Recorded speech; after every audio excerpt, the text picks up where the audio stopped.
Hello and welcome, I'm LinkingX2 and today we'll go over the first few best of series in the LEC Playoffs as a preview to them. We will talk about the team's most important picks and the key matchups, followed by my predictions. Please let me know your thoughts on the matchups and predictions in the comments down below. But let's start with the first series, directly going into the losers brackets. Fnatic versus SK. So the key picks here for Fnatic: Renekton in the top lane, just like his mid laner Niski, Bwipo has quite a wide champion pool, but he prioritizes the Renekton regardless. Graves and Lilia for self-made, while Graves has fallen off for most junglers, and Lilia, might not be as strong versus high prioritized Hackerams, self-made still plays them quite a bit. Azir for Niski, while I mentioned he has a large champion pool, he still mostly plays control mages. Kai'Sa for upset, while having a lot of early power with his partner, he plays still mostly standard scaling AD carries. Rel for Hylissang, he's the driving force behind the strongest early laning bot lane in EU, known for his heavy engage style, and his champion choices do reflect that. Key picks for SK on the other side are for the top lane Renekton as well, as both top laners do play a lot of Renekton. Bwipo might here as a counter pick pull out his Volibear, so we might see that. Hecarim here for the jungler. Hecarim, he has been rising in priority globally, and he's quite easy to play, effective against especially self-mates, carries here in the Graves and Lilia. In the mid lane, we see also both mids do prioritize the Azirs quite a bit, so he will be a bit prioritized, but here, TF and Ryze are also in the main champion pool. In the bot lane, Jesu not valuing the standard AD carries as much as upset, and with Kalista we see a bit more of an aggressive early style through these picks. Lastly, Treats with his Alistar, he's very important for his team's success, and he has played him quite a bit, as well as Leona, so he, similar to Hylissang, is the main engage source. The key matchup for this series is in my opinion the bot lane, but more so the support matchup. Fnatic more than often lives and dies by the work of Hylissang, and for SK, Treats has been the key figure for success over the entire duration of the splits, and many regard him as the best or second best support in the league even. Overall, I think while SK and Fnatic both have a bot focus, Fnatic has more potent players in other positions. Well, that's what we normally would say, but we have to agree Fnatic has been on quite a slope, losing all the games in their last week. A light of hope for them would be the fact that their last win was in fact against SK, and they might have used the losses and the break to improve and weed out some of the more serious errors. Sadly for SK, it's even worse. They have been on a 5-game losing streak, and while they were holding on to some of their games, it is still quite troubling. So as fitting for the first game of the losers brackets, two teams with negative trajectories meet up. Who will prevail is the one who made better use of the break, in my opinion, and I have more trust in the experiences of Fnatic's players and their coaching staff. As such, I predict Fnatic to take the series in a 3-1 fashion, not 3-0, because I think they still have quite a few errors, and their risky playstyle is prone to be punished at least one. Coming to the next series, G2 versus Schalke 04. The key picks for G2, Gragas in the top lane, a bit of a flex for them, while it's Mickey's favorite pick as well, so we might see some support Gragas. But Wonder, who didn't pop off too much in the regular split, has been on tank duty since quite a while. We do expect him to perform in playoffs as he usually does, but for now tanks are top lane focused. Nidalee and Olaf for Jankos, with all memes aside, he uses these quite effectively in the early stages to accelerate the game for his teammates, while the last few games were quite rough, to say the least. That is what we can expect out of the jungle position. For Caps, TF and Ryze, so not really the super standard mid laners, but he certainly has these control mages also in his larger champion pool. Jhin, for Reckless, while it's not the most iconic pick for him, it is his most played, and he certainly also has picks like the Senna in his repertoire to switch up the style and take a more supportive stance. For Mickey X, with the Rel, as he goes often with more aggressive picks to roam and make plays while Reckless is farming up.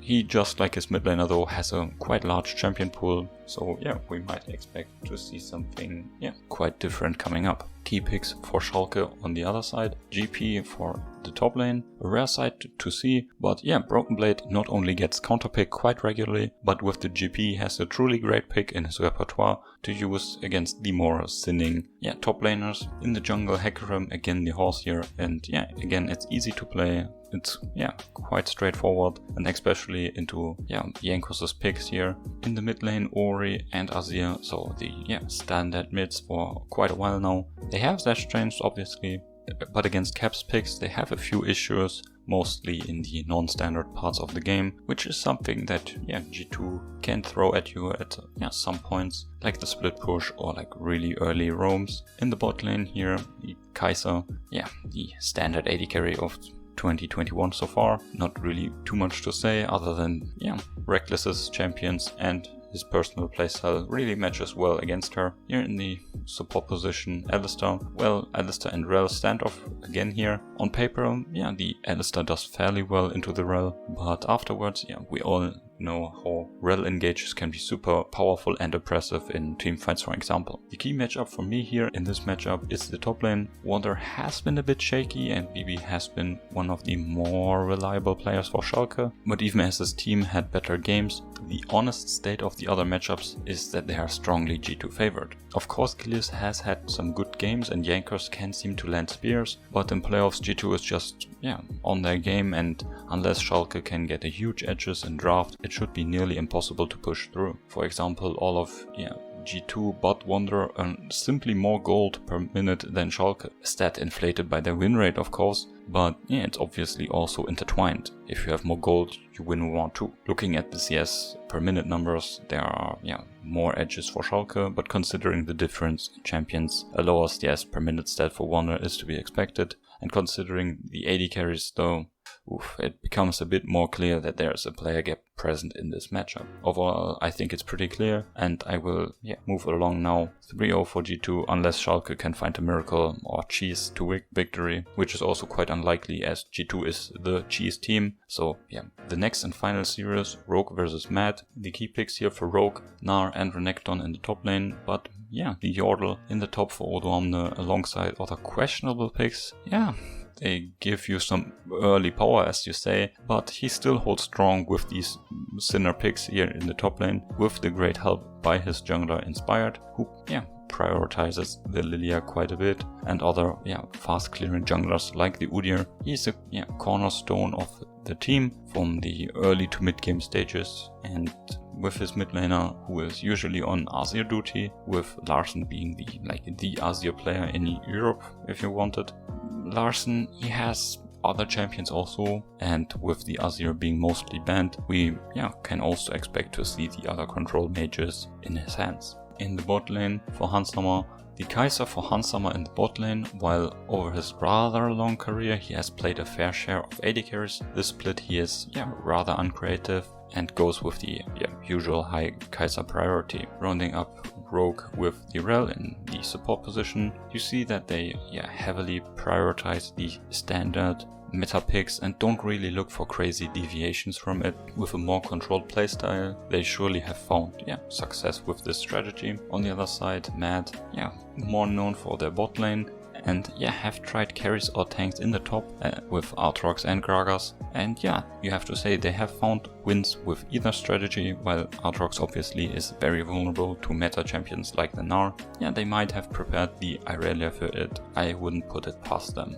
In the jungle, Irelia, the new addition this year, having some starting problems. He's now using the meta and non-meta picks, like the Lilia for example, to lead his team to some decent results. Humanoid has stepped up here alongside his jungler with standard control mages like the Ori for example, and while his bot lane has been a bit under the weather in terms of expectations, he certainly has performed. Talking about the bot lane quite a bit here, Karzi with Kai'Sa and Xayah not really having his best split and being a bit more on the back foot. He's using meta AD carries to scale and be a bit more of a reliable source of damage. This has not worked out so often for him, now prioritizing the Xayah with her defensive capabilities against the heavy engage meta, yeah, might be his way to go for now. Kaiser also not looking as great as last year, but with similar themed champions, he has found some success and is still a vital part of their mid-game play. The key matchup in this series is the mid-jungle for me, for Matt, with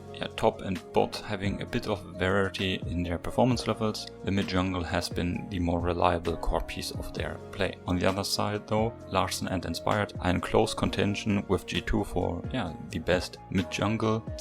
Face-off of each team's strong suits, unless Matt's bot lane makes a surprising resurgence obviously, which could trouble Rogue a bit as Trimby has been struggling a bit against some early focused and early aggression matchups down below. Overall the expectations is for Rogue to win, but I think it wouldn't be too surprising if Matt were able to steal a game at least. Sadly, I don't have hope for more for them. The mentioned key matchup is still quite in Rogue's favor, and even if Matt's bot lane should improve and come closer to last year's level, it will still be quite the heavy task against the rest of the Rift, which is in Rogue's hand. And the past is also not in their favor as Matt lost their direct matchup in week 7, and for Matt this doesn't have to be the end though. They are, in my opinion, the best team in the losers bracket.